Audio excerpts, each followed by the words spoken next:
Good morning student. अपना chapter चला था प्रकाश वाला, जिसके अंदर प्रकाश का परावर्तन है वह आपका कंप्लीट हो चुका था। प्रकाश का अपवर्तन, प्रकाश का अपवर्तन अपना चला था।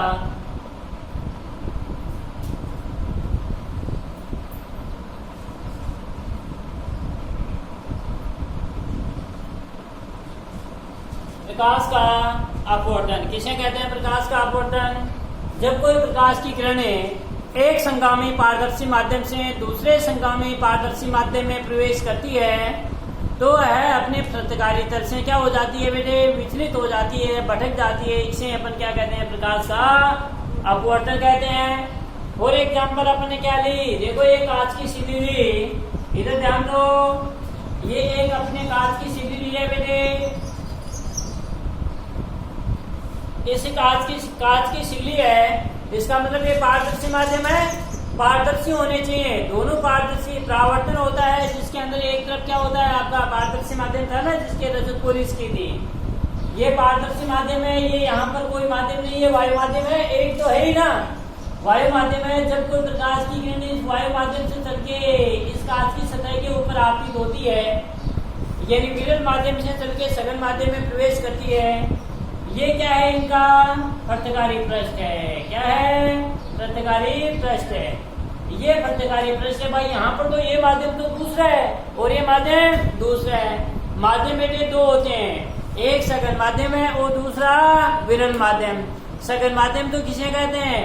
ऐसा माध्यम जिसमें पदार्थ के कण पास पास होते हैं, तो ऐसे माध्यम को तो अपन सघन माध्यम कहते हैं। और विरल माध्यम ऐसा माध्यम जिसमें पदार्थ के कण क्या होते हैं? बहुत दूर दूर होते हैं, तो उसको क्या कहते हैं? अपने विरल माध्यम कहते हैं। तो यहाँ ये वायु है अपनी और कांच की सिल्ली है, तो इसमें मेरे को बताओ आप कौन सा सघन माध्यम है और कौन सा विरल है? यानी वायु है तो वायु में तो पदार्थ के कण बहुत ज्यादा दूर दूर है, तो वायु तो क्या है बेटे? विरल माध्यम। और कांच क्या है? सघन माध्यम। अब देखो यदि आपका यह है कांच और वायु है, तो कांच और वायु में कौन सा सघन माध्यम है? कांच। कांच तो क्योंकि ठोस है, तो ठोस में तो पदार्थ के कण और भी ज्यादा नजदीक होंगे। एक मैंने और ले लिया आपका जल, तो जल यहाँ पर जल भी ले लिया, तो जल और इसके अंदर कौन सा सघन माध्यम है? कांच और जल में से कौन सा सघन है? कांच सघन है। क्या है? जल कैसे हुआ? जल तो द्रव है, तो द्रव में से ठोस से तो पदार्थ के कण क्या होंगे? दूर दूर ही तो होंगे। अरे द्रव है, ठोस में तो पदार्थ के कण बहुत ज्यादा पास पास में होते हैं, द्रव में उससे क्या होते हैं? दूर होते हैं। और यदि वायु माध्यम है, विरल माध्यम है, तो उससे क्या होते हैं बेटे? और भी ज्यादा दूर दूर होते हैं। तो ये दोनों में से यदि वायु और जल है, तो वायु और जल में से कौन सा विरल माध्यम है? वायु। कौन सा है? वायु है, क्योंकि वायु में पदार्थ के कण बहुत ज्यादा दूर दूर हैं। यहाँ पर देखो, आपको यही ध्यान देने वाली बात है, ये वायु माध्यम था, इस वायु माध्यम से चल के कोई पदार्थ की किरण है, ये आपतित किरण है। कौन सी किरण है? यह आपतित किरण आई है। यहाँ पर इसका क्या होगा? दूसरा माध्यम आ गया ना। अब क्या ये लौट के वापस आएगी क्या? नहीं। जबकि प्रकाश के परावर्तन के अंदर क्या हो रहा था बेटे? परावर्तन के बाद वापस लौट के जा रही थी। यहाँ पे इसका क्या होगा? परावर्तन होगा, और परावर्तन के बाद में वापस गई थी, लेकिन यहाँ पर क्या परावर्तन होगा? परावर्तन नहीं होगा। तो क्या होगा? प्रकाश का अपवर्तन होगा, और अपवर्तन के बाद दूसरे माध्यम। लेकिन ये तो आपका कौन सा माध्यम है बेटे? विरल माध्यम है। और ये कौन सा है? सघन माध्यम है। जैसे प्रकाश की किरण विरल माध्यम से सघन माध्यम में प्रवेश करती है, तो ये क्या है? प्रतिकारी पृष्ठ है। इस प्रतिकारी पृष्ठ से क्या हो जाती है? यह देखो, वैसे तो ये सीधी जानी चाहिए ना, लेकिन सीधी नहीं जाएगी। क्यों नहीं जाएगी? क्योंकि यह यहाँ अपवर्तन के कारण से इसके वेग में क्या हो जाती है बेटे? कमी हो जाती है। क्या हो जाती है? ये कमी आपको दिख रही है ना, ये थोड़ी सी किसकी ओर उड़ती हुई सी प्रतीत हो रही है? अभिलंब की ओर। क्या हो रही है? ये यहाँ देखो, ये अभिलंब है, ये पुनः क्या होगी, पत्रकारी पृष्ठ होगी ना भाई। कांच की सिल्ली तो पूरी हो गई, तो पुनः ये कांच की सघन माध्यम को पार करके पुनः किसके अंदर जा रहा है, विरल माध्यम में। विरल माध्यम में जाएगी तो पुनः क्या होगा, ये देखो इसके अनुसार तो ये ऐसी जानी चाहिए, क्या ऐसी रहेगी क्या, नहीं, ये यहाँ पर सघनता, यहाँ पर क्या हो गया, विरल माध्यम, यानी पदार्थ के कण ज्यादा पास में नहीं है, तो इसका वेग क्या हो जाएगा बेटे, बढ़ जाएगा। वेग क्या हो जाएगा, बढ़ गया। अर्थात जैसे यह सघन माध्यम को पार करके पुनः आपकी विरल माध्यम में जाती है ना, तो विरल माध्यम में जाने पर इसका वेग क्या हो जाता है, बढ़ जाता है। अर्थात अभिलंब से क्या हो जाती है बेटे, दूर हो जाती है। इस प्रकार प्रकाश के वेग में क्या हुई, देखो यहाँ पर तो क्या हुआ बेटे, ये विरल माध्यम से आ रही थी, अब यहाँ सघन माध्यम में इसके वेग में क्या हो गई है, कमी हो गई है। जैसे ये माध्यम सेकंड को पार करके पुनः जाती है, विरल माध्यम में जाती है, तो पुनः इसका वेग क्या हो जाता है, आपका बढ़ जाता है। वेग बढ़ जाने के कारण से, यानी इस प्रकार वेग में कमी या वृद्धि होती है ना, इसी के कारण से प्रकाश का क्या होता है, अपवर्तन होता है। आपने देखा होगा, यदि रात्रि के अंदर खुले आकाश के अंदर आप जब देखोगे, बिल्कुल साफ आकाश है, उस समय आपने देखा होगा रात्रि में आकाश के अंदर क्या होते हैं, तारे, भाई तारे तो होते हैं, तो तारे हैं, तारे आपको क्या होते हैं, टिमटिमाते हुए दिखाई देते हैं। क्यों, क्या कारण है, वो तारे आप क्या टिमटिमाते हैं, क्या स्थिर है वो तो, लेकिन वो टिमटिमाते हुए क्यों दिखाई दिए, प्रकाश के अपवर्तन के कारण। अब आप सोच रहे हो कि मन में कि सर क्या हुआ, कि जो प्रकाश के अपवर्तन कहाँ हुआ, वो तो पूरा तारों से लेकर के अपन तक जब प्रकाश आया, वो तो पूरा विरल माध्यम में ये वायु ही है, बीच में कोई दूसरा माध्यम थोड़े है, नहीं। लेकिन बेटे माध्यम अलग अलग है, कहीं पर गैसों की सघनता है तो कहीं पर क्या है, विरलता है। एक परत है जहाँ पर गैसें आपके अधिक है, जहाँ अधिक है वहां पर क्या हो गया, सघन हो गया, और जहाँ पर कम है वहां पर विरल हो गया। तो इसी के कारण से एक बार जैसे सघन माध्यम से विरल माध्यम में प्रकाश के वेग में क्या होता है, तारों से निकलने वाला प्रकाश है, उसके वेग क्या होता है, विचलित होते रहते हैं, अपने मार्ग से भटकते हैं। मार्ग से भटकने के कारण ही ये तारे हैं, वो तारे अपन को टिमटिमाते हुए दिखाई देते हैं। नहीं, तारे टिमटिमाते नहीं है, लेकिन उसका क्या कारण है, प्रकाश का अपवर्तन, और प्रकाश के अपवर्तन के कारण ही तारे हैं वो अपन को टिमटिमाते हुए दिखाई देते हैं। और ये प्रकाश के अपवर्तन पर आधारित ही घटना है आपकी। जैसे अपने एक बीकर लेते हैं, बीकर के अंदर बेटे एक सिक्का रख देते हैं, बीकर को जल से भर देते हैं। अब सिक्का अपन जैसे बीकर के अंदर डालेंगे तो सिक्का कहाँ जाएगा, बीकर के पैंदे में जाएगा, पैंदे में जाएगा ना। अब अपन देखते हैं तो वो सिक्का अपन को ऊपर उठा हुआ दिखाई देता है, ऊपर, ये अपने प्रयोग है भी, अपने सिलेबस में भी है, वो ऊपर उठा हुआ दिखाई क्यों दिया, ये प्रकाश के अपवर्तन के कारण ही दिखाई देता है। कुएं के पैदे का उथला हुआ दिखाई देना, ऊपर उठा हुआ दिखाई देना, वो भी आपका प्रकाश के अपवर्तन के आधारित घटना है। पानी से भरे हुए बीकर में पेंसिल है, पेंसिल आंशिक रूप से डूबी हुई है, पेंसिल का मोड़ा हुआ दिखाई देना, ये भी प्रकाश के अपवर्तन पर आधारित घटना है। क्वेश्चन पूछा जाता है कि प्रकाश के अपवर्तन पर आधारित कोई दो घटनाओं के नाम लिखिए, केवल यही पूछा जाता है कि प्रकाश के अपवर्तन पर आधारित दो घटनाओं के नाम लिखिए। तो कौन कौन सी घटना है,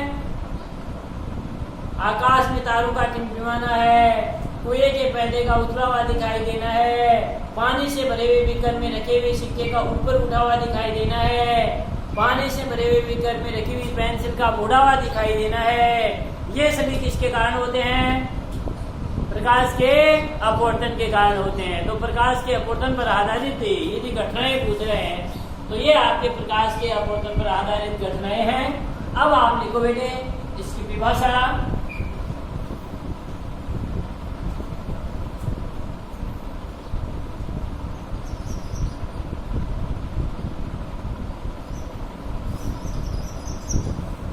जब प्रकाश की किरण एक संगामी पारदर्शी माध्यम से जब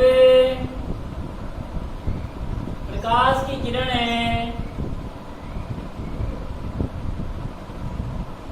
एक संगामी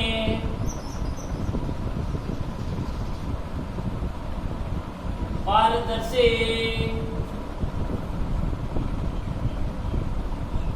माध्यम से दूसरे संगामी पारदर्शी माध्यम में दूसरे संगामी पारदर्शी माध्यम में प्रवेश करती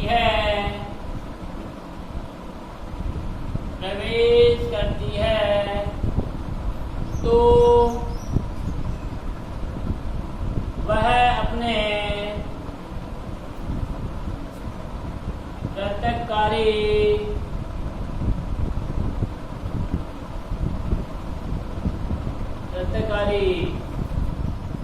तल से प्रत्यक्षकारी तल पर विचलित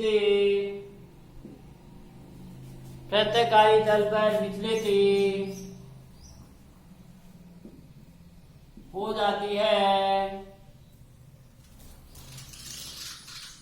इस घटना को ही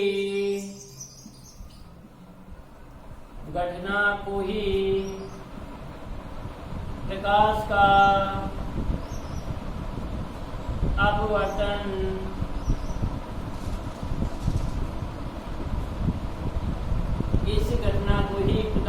अपवर्तन कहते हैं। जब प्रकाश की किरण एक संगामी पारदर्शी माध्यम से दूसरे संगामी पारदर्शी माध्यम में प्रवेश करती है तो वह अपने प्रत्यक्षकारी तले पर विचलित हो जाती है। इसी घटना को ही अपन क्या कहते हैं? प्रकाश का अपवर्तन कहते हैं। प्रत्यक्षकारी तल पर विचलित हो जाती है, इसी घटना को ही अपन क्या कहते हैं बेटे? प्रकाश का अपवर्तन कहते हैं। तो प्रकाश का अपवर्तन क्या है? जब प्रकाश की किरणें एक संगामी पारदर्शी माध्यम से दूसरे संगामी पारदर्शी माध्यम में प्रवेश करती है तो वह अपने प्रत्यक्षकारी तल से विचलित हो जाती है, भटक जाती है। इसे ही अपन प्रकाश का अपवर्तन कहते हैं। अब बढ़ेंगे बेटे प्रकाश के अपवर्तन का कारण कि क्या कारण होता है जिसके कारण से प्रकाश का अपवर्तन होता है। प्रकाश के अपवर्तन का कारण, प्रकाश के अपवर्तन का कारण, प्रकाश के अपवर्तन का कारण है। क्या कारण है कि प्रकाश का अपवर्तन होता है?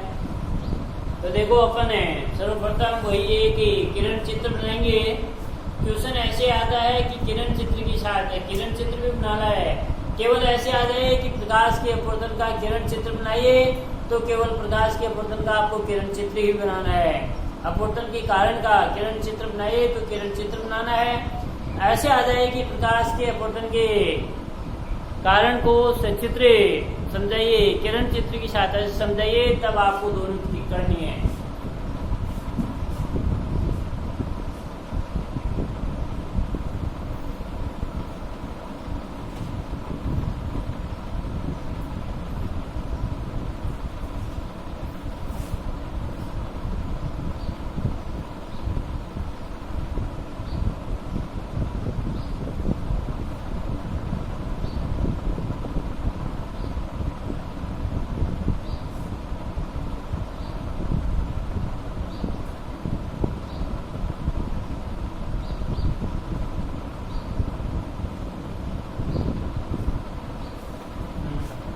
प्रकाश के आपको देखो सर्वप्रथम ये एक अपन है प्रकाश के अपवर्तन का कारण, प्रकाश के अपवर्तन का कारण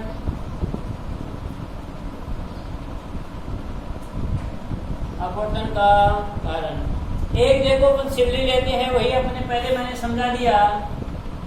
ये ए क्या लिया है,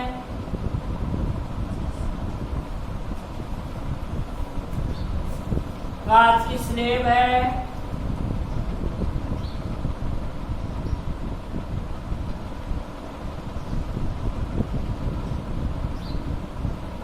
कांच की सिल्ली है। इस सिल्ली के ऊपर ये भी कोई प्रकाश की, ये क्या है, सिल्ली का प्रत्यकारी पृष्ठ, प्रत्यकारी पृष्ठ है। भाई ये माध्यम कौन सा है, फर्स्ट है, अर्थात ये माध्यम तो कौन सा है बेटे, विरल माध्यम है। और ये कौन सा हो गया, सघन माध्यम। अब विरल माध्यम कौन सा होता है, सघन माध्यम कौन सा होता है, ये तो पता है ना। विरल माध्यम किसे कहेंगे, वह माध्यम जिसमें पदार्थ के कण बहुत दूर दूर होते हैं, तो उसको क्या कहते हैं अपने, विरल माध्यम कहते हैं। और सघन माध्यम वह माध्यम जिसमें पदार्थ के कण क्या होते हैं, पास पास होते हैं, तो उसको क्या कहते हैं, सघन माध्यम में कहते हैं। तो अब देखो ये प्रकाश की किरण कोई आपतित हो रही है बेटे, ये प्रकाश की किरण जब आपतित होती है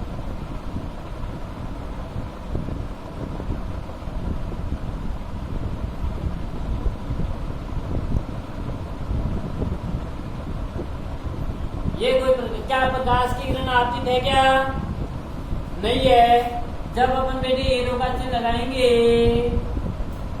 तब ये क्या होगी, अब आपतित हो गई। ये कौन सी किरण है, आपतित किरण। जब कोई प्रकाश की किरण आपतित होती है, यहाँ बेटे ये क्या है, जहां पर ये आती है ना, टच होती है, वहां ये क्या है आपका,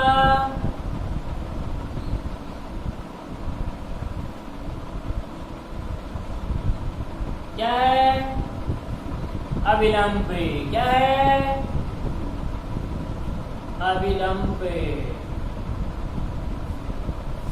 क्या है, अब यहाँ देखो ये सीधी जानी चाहिए ना, लेकिन सीधे जाकर के प्रकाश के अपवर्तन के कारण यहाँ अपवर्तन हुआ था, जिसका वेग कम हुआ और ये अविलंब की ओर मुड़ जाती है।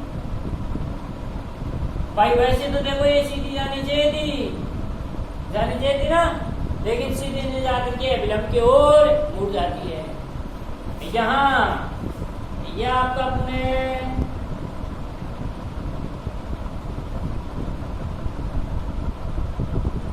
अविलंब है।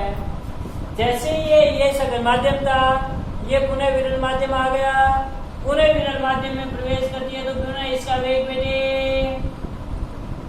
बढ़ जाता है, बढ़ गया ना। इस प्रकार वेग में क्या हुआ, इसके वेग में एक बार कमी हुई और एक बार वृद्धि हुई। इसी के कारण से प्रकाश का क्या हुआ है, अपवर्तन हुआ है। देखो ये किरण है, इस किरण को तो अपन क्या कहते हैं, कौन सी किरण कहते हैं, अपवर्तित किरण।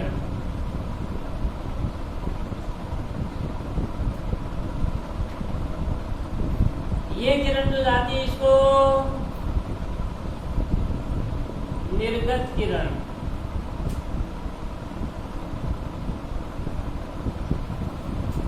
यह आपका अभिलंब है। इसके अंदर देखो बेटे, यह आपतित किरण है और अभिलंब है। अभिलंब और आपतित किरण के मध्य जो कोण बनता है, उस कोण को कौन सा कोण कहते हैं, आपतन कोण। कौन सा कोण कहते हैं, कोण आई, आपतन कोण। और ये अभिलंब है और ये अपवर्तित किरण है, इसके मध्य इतना कोण अपवर्तन कोण। कौन सा कोण, यानी कोण अपवर्तन कोण कहते हैं। समझ में आ गया, यानी कोण आई बराबर तो क्या है, आपतन कोण। कोण आर पावर क्या है? अपवर्तन कोण। वहां पर क्या था? परावर्तन हो रहा था, इसलिए परावर्तन कोण था, और यहाँ पर बेटे अपवर्तन हो रहा है, इसलिए अपवर्तन कोण है। ये आपतित किरण है, ये अभिलंब है। अभिलंब और आपतित किरण के मध्य बना कोण आपतन कोण आई, और अपवर्तित किरण और अभिलंब के मध्य बना कोण अपवर्तन कोण आर कहलाता है। इस प्रकार देखो, इसके वेग में क्या हो रही है? कमी या वृद्धि हुई, इसी के कारण से प्रकाश का क्या हुआ? अपवर्तन होता है। इसका किरण चित्र बना लो।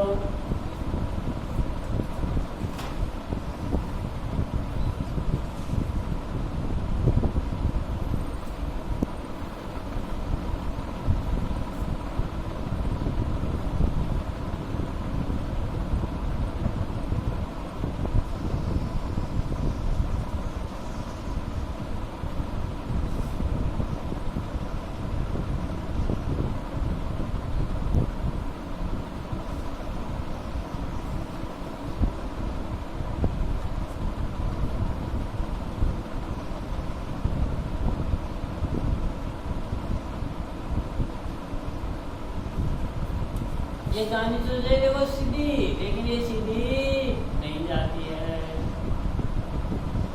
इसका अपवर्तन हो जाता है।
ये देखो लिखना है प्रकाश के अपवर्तन का क्या कारण है। क्या कारण है कि जब कोई प्रकाश की किरणें विरल माध्यम से सघन माध्यम में प्रवेश करती है, विरल माध्यम है, विरल माध्यम से सघन माध्यम में प्रवेश करती है तो इसका वेग कम हो जाता है, अर्थात ये विलंब है, विलंब के पास आ रही है ना, ये ऐसे दिख रहे हैं। और जैसे विरल माध्यम को पार करके सघन माध्यम को पार करके पुनः विरल माध्यम में प्रवेश करती है तो इसका वेग अधिक हो जाता है। इस प्रकार वेग में कमी वृद्धि के कारण ही प्रकाश का क्या होता है बेटे, अपवर्तन होता है। प्रकाश के अपवर्तन का यही आपका कारण है।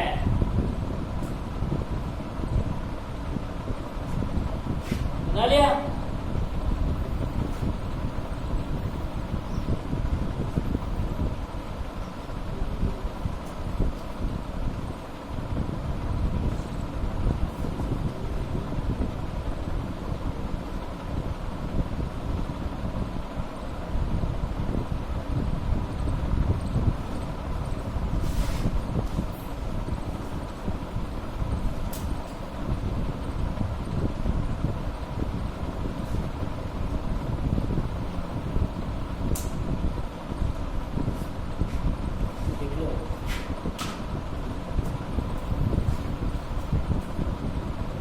जब प्रकाश की किरणें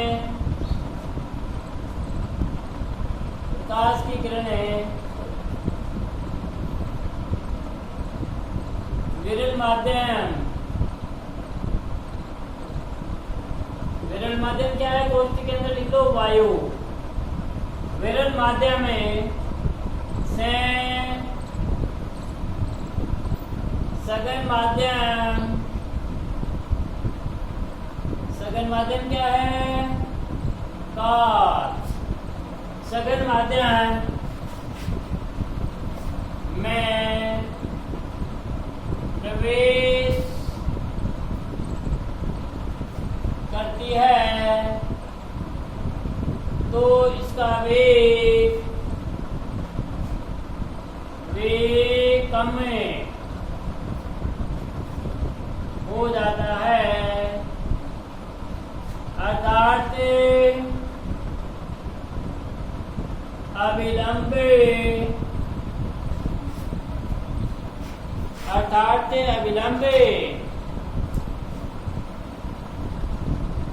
अविलंब की ओर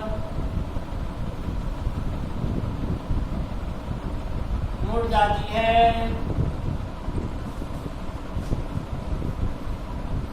यानी जब प्रकाश की किरण विरल माध्यम से सघन माध्यम में प्रवेश करती है तो इसका वेग कम हो जाता है, अर्थात अविलंब की ओर मुड़ जाती है। जैसे ही सघन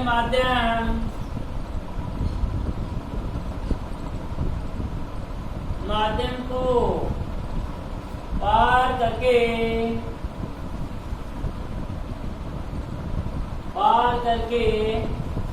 विरल माध्यम में प्रवेश करती है तो विरल माध्यम में प्रवेश करती है तो इसका वेग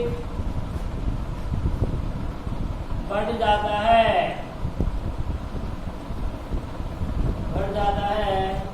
अर्थात अविलंब से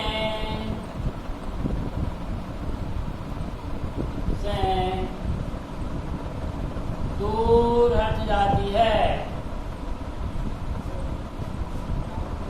इसी प्रकार वेग में कमी या वृद्धि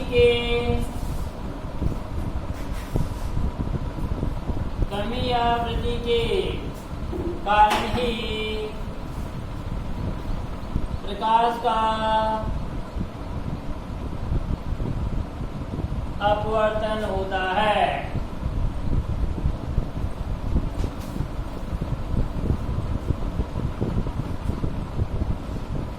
इस प्रकार वेग में कमी या वृद्धि के कारण ही प्रकाश का क्या होता है बेटे, अपवर्तन होता है। तो प्रकाश के अपवर्तन का क्या कारण है, जब प्रकाश की किरण विरल माध्यम से सघन माध्यम में प्रवेश करती है तो इसका वेग कम हो जाता है, अर्थात विलंब की ओर मुड़ जाती है। जैसे सघन माध्यम को पार करके विरल माध्यम में प्रवेश करती है तो इसका वेग बढ़ जाता है, अतः विलंब से दूर हटे जाती है। इस प्रकार वेग में कमी या वृद्धि के कारण ही प्रकाश का अपवर्तन होता है। प्रकाश के अपवर्तन का कारण क्या है? प्रकाश के अपवर्तन का यही कारण है, वेग में कमी या वृद्धि के कारण ही प्रकाश का क्या होता है? अपवर्तन होता है। अब प्रकाश के अपवर्तन के नियम अपन पढ़ेंगे। नियम है वो भी आपका इसी किरण चित्र से है। प्रकाश के अपवर्तन के नियम, प्रकाश के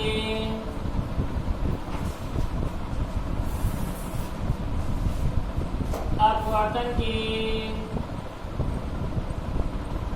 नियम।